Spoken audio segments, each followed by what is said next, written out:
നമസ്കാരം. നമ്മളിന്ന് പറയാൻ പോകുന്നത് എങ്ങനെ ഒരു BP ചെക്ക് ചെയ്യാം, എന്തൊക്കെ കാര്യങ്ങളാണ് അതിന് മുന്നേ ചെയ്യേണ്ടത് എന്നുള്ളതാണ്. നമ്മളൊരു BP എടുക്കാൻ പോകുന്ന സമയത്ത്, ഒരു പേഷ്യൻ്റ് BP എടുക്കാൻ പോകുമ്പോൾ പേഷ്യൻ്റ് എന്തായാലും ഒരു 30 മിനിറ്റ് മുന്നെയെങ്കിലും കഫീൻ കഴിക്കുന്നത് അല്ലെങ്കിൽ സ്മോക്ക് ചെയ്യുന്നത് പിന്നെ എക്സസൈസ് ചെയ്യുന്നതൊക്കെ ഒരു അരമണിക്കൂർ മുന്നേ മാറ്റി വയ്ക്കണം. എന്നിട്ട് BP എടുക്കാനുള്ള ആൾ റിലാക്സ് ആയിട്ട് ഒരു കസേരയിൽ 5 മിനിറ്റ് നേരമെങ്കിലും ഇരിക്കുന്നതാണ് നല്ലത്. ഇരിക്കുന്ന സമയത്ത് എപ്പോഴും ചാരി ബാക്ക് സപ്പോർട്ട് ചെയ്യുന്ന രീതിയിൽ ഇരിക്കാൻ ശ്രമിക്കുക. അതിനുശേഷം നമ്മൾ ഏത് കയ്യിലാണ് എടുക്കുന്നത് വെച്ചാൽ ആ കൈയെ ടേബിളിൻ്റെ ഹാർട്ട് ലെവലിലായിട്ട് കീപ്പ് ചെയ്യണം. നമ്മൾ BP എടുക്കുന്നത് എപ്പോഴും അപ്പർ ആമിലാണ്. അപ്പം ഓരോ പേഷ്യൻ്റ് വ്യത്യാസം ഉണ്ടാകും. കഫിൻ്റെ സൈസ് നമ്മൾ കിട്ടുന്ന അതാണ് കഫ്, അതിൻ്റെ സൈസിൽ വ്യത്യാസം ഉണ്ടാകും. Large, medium, small 3 തരത്തിലുണ്ടാകും. പേഷ്യൻ്റെ സൈസിനനുസരിച്ച് നമുക്ക് കഫ് അപ്പർ ആമിലായിട്ട് അപ്ലൈ ചെയ്യാം.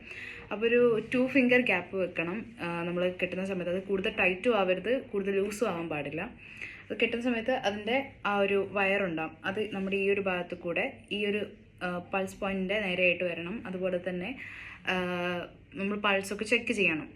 പിന്നെ കെട്ടുന്നതിന് മുന്നേ ഒരു കാര്യം കൂടെ ശ്രദ്ധിക്കണം. പേഷ്യൻ്റ് വല്ല ഡയാലിസിസ് എടുക്കുന്നതാണോ, പേഷ്യൻ്റ് എന്തെങ്കിലും സിവിയർ പെയിൻ ഉണ്ടോ, അല്ലെങ്കിൽ അവിടെ എന്തെങ്കിലും പ്രൊസീജിയർ ചെയ്തിട്ടുണ്ടോ, കാര്യങ്ങളൊക്കെ നമ്മൾ കൺഫേം ചെയ്തിട്ട് വേണം BP കഫ് അപ്ലൈ ചെയ്യാൻ. അപ്പം നമ്മൾ കെട്ടിയതിന് ശേഷം പേഷ്യൻ്റ് ആ സമയത്ത് സംസാരിക്കാൻ പാടില്ല. BP എടുക്കുന്ന സമയത്ത് പേഷ്യൻ്റ് സംസാരിക്കാതെ കാമായിട്ടിരിക്കണം. പിന്നെ ചെയ്തതിന് ശേഷം നമ്മൾ ഡോക്ടറെ കണ്ടിട്ട് എങ്ങനെയാണ്, വാല്യൂ നോർമൽ ആണോ, നമ്മൾ എന്തെങ്കിലും അതിന് കൂടുതലായിട്ട് എന്തെങ്കിലും ചെയ്യേണ്ട കാര്യങ്ങളുണ്ടോ എന്നുള്ളത് ചർച്ച ചെയ്യാം. Okay, thank you.